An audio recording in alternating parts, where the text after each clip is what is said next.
Olá, amigos, computeiros e computeiras e computeiros de plantão. Muito boa tarde, bom dia, boa noite.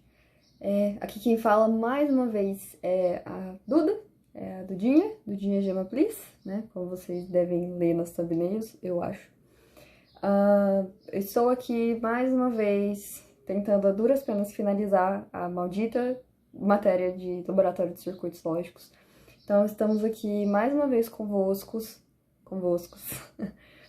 para poder realizar mais um experimento que, na verdade, fala sobre contadores. Dessa vez, a gente vai estar falando sobre estruturas contadoras, sejam elas contadores assíncronos, que é o tema desse vídeo, contadores esses que não são regidos por um mesmo sinal de clock. O sinal de clock de cada pedaço do circuito contador depende de um determinado valor encontrado anteriormente em algum outro estado, mas não é regido pelo mesmo sinal de clock inicial, tá? Isso é o que caracteriza contadores assíncronos. Nos vídeos posteriores a gente vai trabalhar com contadores síncronos, que esse sim é uma estrutura completa regida por um mesmo sinal de clock, por uma mesma entrada, que alterna seus estados de valor de nível lógico alto, que é o 1, para o nível lógico baixo, que é o 0, e assim sucessivamente. E a gente também vai falar sobre contadores em anel, que se eu não estiver falando muita abobrinha, porque, assim, talvez eu tenha que dar uma revisada antes de montar o meu contador em anel, talvez.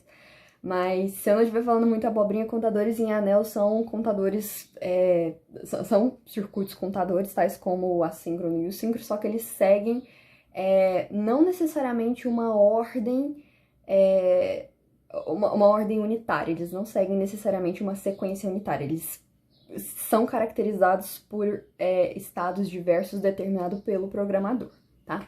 E nesse vídeo a gente vai tratar...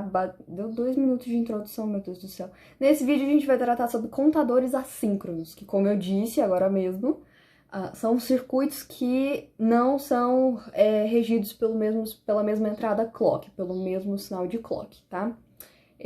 O meu número de identificação é D de dado 17, a gente tá no semestre de 2020.1. Eu sou aluna da disciplina 0231, que é Laboratório de Circuitos Lógicos, e eu estou realizando essa disciplina em Minas, mas em tese eu estaria realizando ela no campus Darcy Ribeiro, tá? Bom, então, estamos aqui mais uma vez, agora para poder explicar como funciona um contador assíncrono de 4 bits, ou seja, é um circuito sequencial que conta de 0 até 15 em decimal. Se a gente for... Vocês vão ver aqui nessa saída que, na verdade, vão começar a aparecer os números na base hexadecimal, mas, na verdade, esse circuito conta de 0 a 15 em decimal, e ele é um circuito caracterizado por ser assíncrono. Por quê? Não sei se vocês vão conseguir perceber, mas essa entrada clock aqui, ela se liga exclusivamente apenas a essa estrutura flip-flop inicial, que gera uma saída que é 0. Consequentemente, essa saída que é 0 tá sendo o valor, tá sendo a suposta entrada clock desse segundo flip-flop aqui. E é isso que caracteriza circuitos assíncronos. É o fato de que essa entrada clock não rege o resto dos flip-flops, ela rege apenas o primeiro. Como que como que a estrutura flip-flop funciona, né? Então, eu vou desenhar aqui porcamente um flip-flop para fins educacionais, o famoso. Tá aqui. Eu deveria ter deixado isso desenhado, né? Gente, cortes. Ó, tem. Ó que bonito aí, ó, cortes. A mágica da edição. Pausei o vídeo e voltei. Tá. Aqui é uma breve explicação de como é que funciona o flip-flop de JK, apesar de que, assim, tem vídeo meu explicando sobre o flip-flop de JK, mas para fins educativos estarei explicando novamente e brevemente como que o flip-flop JK funciona. A gente tem essas duas entradas J e K que são responsáveis por gerar a saída Q dessa estrutura flip-flop. Levando em consideração que essas entradas aqui em cima, clear e preset, estão em 1, porque se elas estiverem em 0 dá problema, tá? Então, fonte, juro por Deus. levando em consideração que as entradas clear e preset estão em 1, a gente vai trabalhar apenas com as entradas J e K, tá bom? Para poder fazer um estudo de como é que ela funciona, para poder entender como é que funciona o circuito assíncrono de contagem progressiva binária. De contagem binária progressiva. Amém. O que acontece? Essas entradas J e K, elas funcionam assim. Se J estiver ativado, a saída é 1. Se J estiver ativado e K não estiver ativado, a saída é 1. Se K estiver ativado e J não estiver ativado, a saída é 0. Quando as duas entradas J e K estão desligadas, a gente preserva aquilo que a gente tinha antes. Bom? E quando as duas entradas estão ativadas, a gente tem o inverso daquilo que a gente tinha antes. Beleza? Então, dadas as explicações, eu apaguei coisas que eu não deveria ter apagado, mas tudo bem. Eu faço aqui de novo. Que aí eu não preciso voltar de novo. É a mágica do Ctrl Z, né? Podia ter usado uma borracha. Tudo bem. Quando a gente faz a inicialização desse... Como que a gente faz a inicialização desse circuito aqui, né? Porque inicialmente a gente não tem nada. A gente pode ver aqui, nesse circuito, que as entradas J, K estão em 1, então, ou seja, elas teriam que estar reproduzindo o valor inverso, aqueles que eles tinham anteriormente, né, no estado anterior, só que a gente não tem definido aqui um estado anterior, a gente não tem um valor que foi inicializado aqui nesse flip-flop, nessa estrutura no geral, né? Então, para que a gente não fique só com um monte de borrão sem uma entrada definida, que é o que acontece, eu vou mostrar para vocês no gráfico de ondas, para que não fique só um borrão sendo propagado, assim, porque a gente está tentando fazer o inverso de uma saída que não existe, a gente usa essa entrada reset aqui para poder jogar todo o circuito para 0.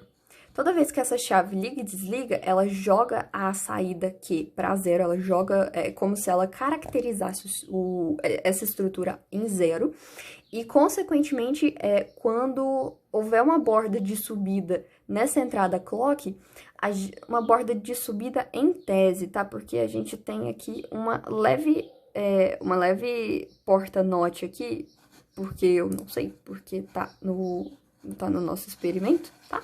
Tá no nosso experimento, mas isso aqui deveria funcionar com uma borda de subida.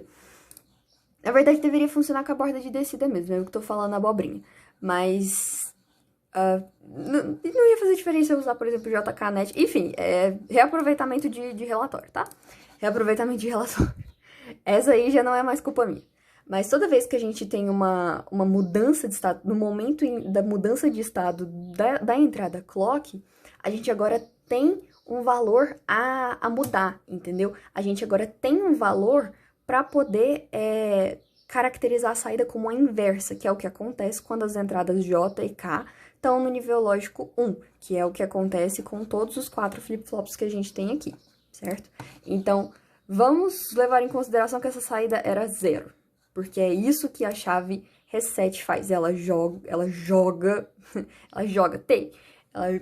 caracteriza as entradas aqui como 0. Eu vou mostrar isso na simulação.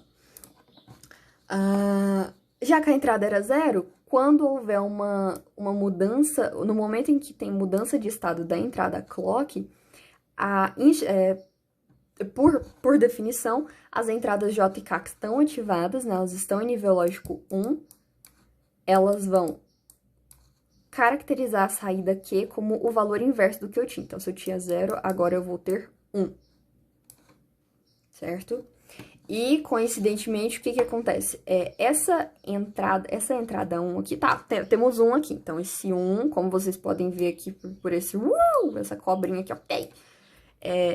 Essa entrada 1, ela vai chegar aqui no sinal de clock do próximo flip-flop. E o que vai acontecer? Vai ter um 1 aqui. Tá aqui esperando, beleza. Quando a gente tem uma nova... Quando tem uma nova mudança de estado aqui na entrada clock, a gente vai mudar essa saída aqui pra 0. E aí, como vocês podem ver... Eu que não desenhei, né, a porta NOT, mas como vocês podem ver aqui, seria a saída Q vai ser caracterizada pelo valor 0, vai entrar aqui, ela vai entrar 1. E aí vai haver uma borda de subida aqui no circuito clock, fazendo com que a saída Q seja caracterizada como 1, porque antes estava tudo em 0. Acho que essa explicação ficou muito confusa, mas em outros vídeos eu expliquei isso aqui melhor. O lance é o seguinte: toda vez que tem uma borda de subida ou de descida, toda vez que tem uma mudança, no momento da mudança de estado dessa primeira entrada clock aqui, é quando a mágica acontece para o circuito todo. Por quê? Porque essa entrada clock caracteriza essa saída Q, e essa saída Q, por sua vez, vai caracterizar a entrada clock do próximo flip-flop. E quando você caracteriza essa entrada clock do flip-flop, você, consequentemente, está caracterizando a saída do próximo flip-flop, que vai fazer... Vou até mudar de cor. Que verde, que eu não gosto de amarelo. Vai caracterizar a entrada clock do próximo flip-flop, que vai caracterizar a próxima saída, e eu não sei se vocês entenderam, mas isso aqui fica parecendo um esquema de cadeia, ou um esquema de pirâmide, como já diria Michael Scott. Fica parecendo uma cascata, em que um sinal depende do outro, e se der problema em algum deles aqui, Beyblade, né? Beyblade. Sumiu! Então, demonstrando o funcionamento desse negócio aqui, a gente, como eu tinha dito, a gente não tem valores iniciais, né? Pelo fato de que as entradas J e K estão em 1, e como eu não tinha dado nenhuma entrada para esse circuito, elas estão reproduzindo aquilo que elas tinham antes, que é um estado que a gente chama de indeterminado. E agora, quando eu dou um reset, eu jogo todas as saídas Q, Q1, Q0, Q1, Q2, Q3 para 0. Por quê? Porque assim eu começo a contagem. Porque agora a gente tem armazenado aqui nas saídas 0, 0, 0, 0. E quando houver uma borda de... Quando houver mudança de estado da entrada clock, nesse caso aqui vai ser uma borda de descida. Vai ser uma borda de descida, sobe, vai para 1, 0... Não, vai ser uma borda de subida mesmo. Quando houver uma borda de subida da entrada clock aqui do primeiro flip-flop, vocês vão ver que vai mudar aqui a entrada Q0. E aí, o que vai acontecer? Ela vai mudar para 1. E aí, quando tiver uma outra borda de subida, ela muda para 0. Só que ela já tinha passado o valor 1 para cá. Então, quando ela muda de estado, é como se você estivesse mudando o estado dessa entrada clock, ou seja, você está tendo uma borda de subida dessa entrada clock, e isso vai fazer com que um resultado saia aqui na saída Q1. Consequentemente, quando a gente tiver outra borda de subida aqui no clock, a gente vai mudar a saída para 0 de novo e vai ficar alternando. Vocês vão ver que esse aqui é o bit que alterna o tempo todo, toda vez que sobe e desce, sobe e desce. Porque esse aqui, ele tem uma frequência maior. E a frequência vai diminuindo conforme você vai se distanciando aqui da entrada clock. Então, você vai ver que vai mudar 0, 1, 0, 1, só que aqui vai ficar 0, 0, 1, 1, 0, 1, 0, 0, 1, 1. E isso se mantém para o flip-flop aqui, que tem a saída Q2 e para a saída Q3. Até isso aqui formar Até isso aqui ficar 1, 1, 1, e depois ele volta pra 0 de novo, beleza? Vou mostrar pra vocês como é que funciona a mágica. Olha que bonito. 1, 1, 1, 1, 1, 1, 1. E vai. Bonitinho. Parece até bruxaria, mas na verdade é ciência. Famoso operações booleanas. Como vocês podem ver aqui nesse display, ele mostra quais resultados a gente está obtendo conforme essas saídas aqui vão ligando, né? Que é uma coisinha super bonitinha para fins educativos. Então, vocês podem ver que agora vai dar F, zerou de novo. 0, 1, 2, 3, 4, 5. E esse aqui é um circuito assíncrono contador de 0 a 15, ou de 0 a F na base hexadecimal. Essa entrada NOR aqui, ela serve mais para a gente poder caracterizar a saída 0, o momento em que todas essas saídas aqui são 0, porque isso faz parte do experimento que a gente tem que resolver. E eu também vou explicar ele aqui, apesar de que não precisa. Mas, fazendo o gráfico de onda desse circuito aqui, que eu já deixei preparado, porque aqui a gente trabalha com a agilidade, e eu vou deixar ele em 5 MHz primeiro. Fazendo o gráfico de onda aqui desse circuito, a gente vai ter o seguinte. E agora o notebook funciona igual um avião. Isso. Aqui. Como vocês podem ver, antes de eu ter dado um pulso de ativação aqui na entrada reset, antes a gente tinha um estado indeterminado das saídas, Q0, Q1, Q2, Q3, C0 e a saída, que é o displayzinho, esse display bonito aqui, ó. Esse display bonito. Antes de eu dar esse pulso, a gente tinha tudo indeterminado. Depois que eu dei o pulso, joguei tudo pra 0. Daí, tranquilão. Tivemos a primeira borda de subida, o circuito continuou em 0 e a saída C0 estava sendo 1 ainda, porque as saídas, esse displayzinho C0, ele vê quando que todas as entradas, todas as saídas são 0, tá? E se vocês forem ver o resto desse diagrama aqui, vai estar aqui a contagem bonitinha, 0, 1, porque ele vai alternando, né, as saídas aqui, tudo bonitinho, porque é aquilo que eu contei pra vocês, faz um efeito em cascata aqui, que vai gerando os bits progressivamente, tá? Isso até dar F. Meu Deus, peraí que eu tinha que ter feito outra coisa. 0, 1, 2, 3, 4, 5 e parará, tá bom? Mas olha só que interessante, né? Na saída C0, a saída C0, tipo assim, ela tem que ser 1 só no primeiro estado, quando as saídas são todas 0. Só que vocês podem ver aqui ao longo dos resultados obtidos aqui na saída C0, que ela teve uns picos aqui de 1, que é tipo assim, a saída foi ativada. A saída, em algum momento, a gente teve um estado transitório, que é o que a gente chama, a gente teve uma transição flutuante, que é o que tá ali no relatório, que eu aprendi isso agora. A gente teve, tipo, uma transição flutuante em que a saída foi 0 por um pequeno período de tempo, tá? Vocês podem ver por conta desses rachadinhos aqui, ó. Que esses rachadinhos, na verdade, são estados transitórios. Se você aproximar, teve um 0 aqui no meio, teve um 0 aqui no meio, teve um 4 aqui no meio, entendeu? Teve um outro 0 aqui no meio. Isso acontece porque a gente tem um atraso de propagação das portas, das operações flip-flop, e até o resultado ser obtido na saída, chega no momento em que a gente, por exemplo, a gente tem um bit 1 e 0. Aí, o próximo estado é 1 e 0. Só que tem um pequeno período de tempo T em que esse bit desliga, esse bit Q0 desliga, e esse bit Q0 ainda não assumiu a sua forma 1. Então, ele vai ficar 0 e 0. E isso acontece com todos esses 4 bits. E é por isso que essa saída C0 é ativada, porque ela detecta quando as 4 saídas são 0. Certinho? São estados flutuantes, são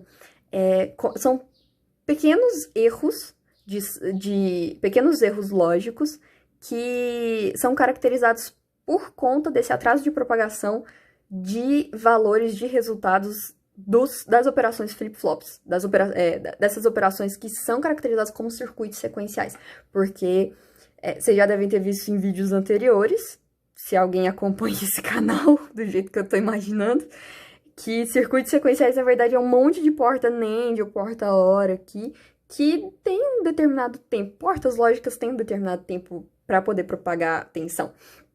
E esses circuitos aqui, essas pequenas caixinhas, são um mundaréu de circuitos em que tem um atraso, tem um determinado tempo T que leva para poder propagar o resultado.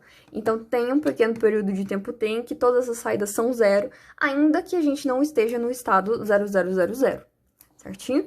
A gente tem esses pequenos, é por isso que a gente tem esses pequenos pulsos aqui na saída C0, beleza?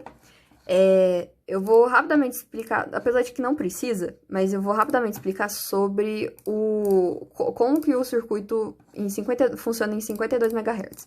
Por quê? Porque o que acontece, né? A gente tem 4 operações flip-flop, a gente tem 4 ferramentas flip-flops aqui que estão encadeadas para poder formar um circuito binário progressivo de contagem, tá? Um circuito de contagem binário progressivo, em que eles estão interligados entre si, tá? O que acontece?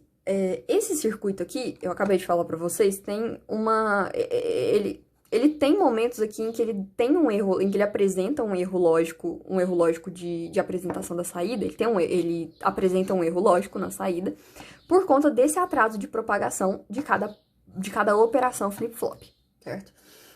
O que acontece? Tem uma determinada frequência do clock, tipo assim, tem um determinado tempinho aqui, ó, tem uma... isso aqui é um tempo, tá? Isso eu vou marcar aqui, ó, bonitinho. Isso aqui... Ai! É um tempo. Esse pedacinho aqui, isso aqui é um tempo. Isso aqui é um período, na verdade, que é o nome chique. Tem um determinado período em que a gente precisa obedecer para que as saídas, para que esse circuito funcione do jeito que a gente quer, tá? Só que o que acontece? Esse período que a gente tem, ele caracteriza uma determinada frequência que tem que ser respeitada para o circuito poder funcionar e não pode ultrapassar dessa sequência. Por quê? Olha o que acontece quando a gente ultrapassa essa frequência. Eu tô no de 52, né?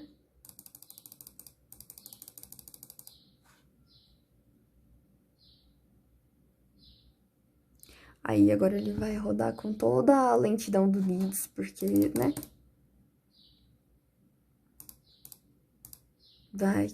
Você vai conquistar essa montanha, meu querido. Você vai conquistar essa montanha, velho. Meu Deus.